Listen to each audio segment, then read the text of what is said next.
We're going to start our study of quadratics by looking at several of these characteristics of a quadratic.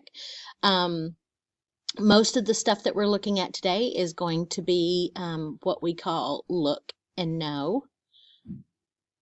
In addition to, we're going to do a couple of small calculations. So the first thing is, what is a quadratic? A quadratic is an equation where you have an x squared. That is going to be the biggest powered term. So you shouldn't see an x with an exponent of a 3 or a 4 or 5. It's the biggest exponent that you see on an x is a 2. That's what makes it a quadratic. It can have just a regular x term, and it can have a constant, but it shouldn't have anything bigger than an x squared. The graph of a quadratic is called a parabola. That's what we call the graph of a quadratic. And then quadratics, the parabolas have all of these parts here that you have to know. The axis of symmetry, as it's shown down here, is a line that divides the parabola into two equal parts. There are mirror images. You'll notice this red dot right here on the right is 2 units away from the axis of symmetry. That means that there's a red dot on the left that's also 2 units away. We'll talk more about this y-intercept and stuff in a minute, but the axis of symmetry is exactly what it says it is. It is a line of symmetry that divides the parabola into 2 equal parts. It's always going to pass through the vertex, which is another word that you see up here. And the vertex can also be called a turning point because it is where the graph turns around. It's where, we'll talk about this in just a second, where the intervals of increase and decrease change. That happens at the vertex. And depending on how this parabola opens, it's the vertex is sometimes going to be called a minimum value, like we see here. It's a minimum. The vertex is a minimum because it is the lowest point on this parabola. Or if it's one that opens upside down like this one, then the vertex would be a maximum. Domain is going to be all real numbers for every quadratic. So if I ask you what the domain is, it's kind of like a trick question. It's not something that you have to think about or consider. It is always going to be all real numbers. The range, however, does change from time to time, depending on how the parabola has been moved or transformed.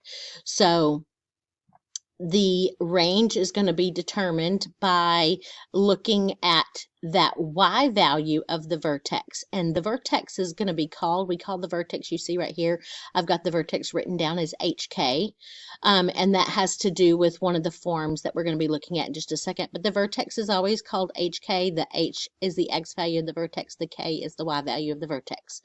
So the range, if it's a parabola that's opening up, that K value right there, the y value of the vertex, is where the range is going to start. The range starts here, and then it goes toward positive infinity.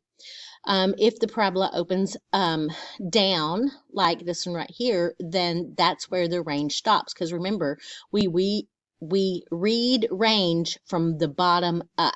So if we're talking about starting at the bottom down here, we see that these arrows mean that the range starts at negative infinity, and then we move up until we get to the K value, and that's where the range is going to stop. So depending on whether it opens up or down, it will determine whether or not the K value is where the range starts or where the range stops. So we may say that it starts at the K value and then it goes on to positive infinity, or we may say it started at negative infinity and it stops at the K value. If we're writing it in interval notation, it's going to be this, what I'm highlighting right here. This is interval notation. This is inequality notation. Inequality notation is if it opens up, we say that the range is y is greater than or equal to k. If it opens down, we say y is less than or equal to k. In behavior, we've talked about in behavior before. So the in behavior is exactly like it says, what's happening on the ends. And this is the notation that we use to talk about whether we're on the left side and is it going up or down, or on the right side, is it going up and down. So this right here, it says as x approaches, that's what that arrow means, negative infinity, that means I'm on the left side. So on the left side, my graph is going up. That's what y approaches positive infinity stands for. It's going up.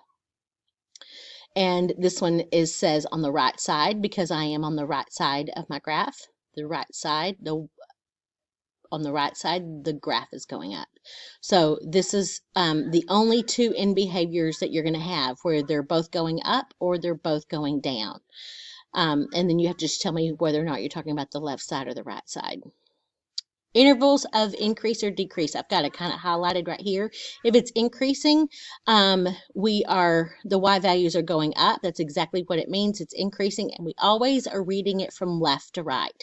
So when we start with this parabola right here, we start on the left side, and this first part right here, those y values are going down until we get to the vertex. That's an interval of decrease.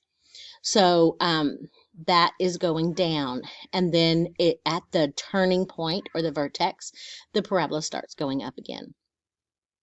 Over here, as we read it from left to right, the y values are going up, so it's an interval of increase, and then on the other side, it's an interval of decrease. I will be working examples in just a minute, so we'll see, but this is all information that you just need to be able to look at and see whenever we look at a parabola.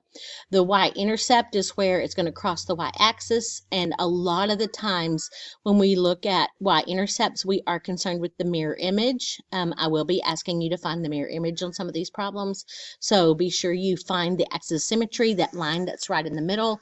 You can find the y-intercept just by looking at the graph and seeing where it crosses the y-axis, and then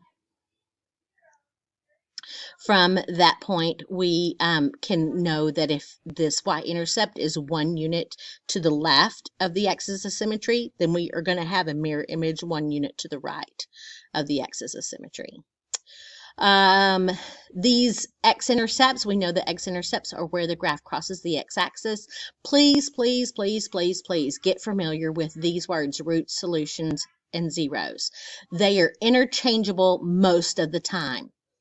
If it's crossing the x-axis, and no, not all parabolas cross the x-axis, but if it does cross the x-axis, then the x-intercepts are the same thing as the roots, are the same thing as the solutions, are the same thing as the zeros.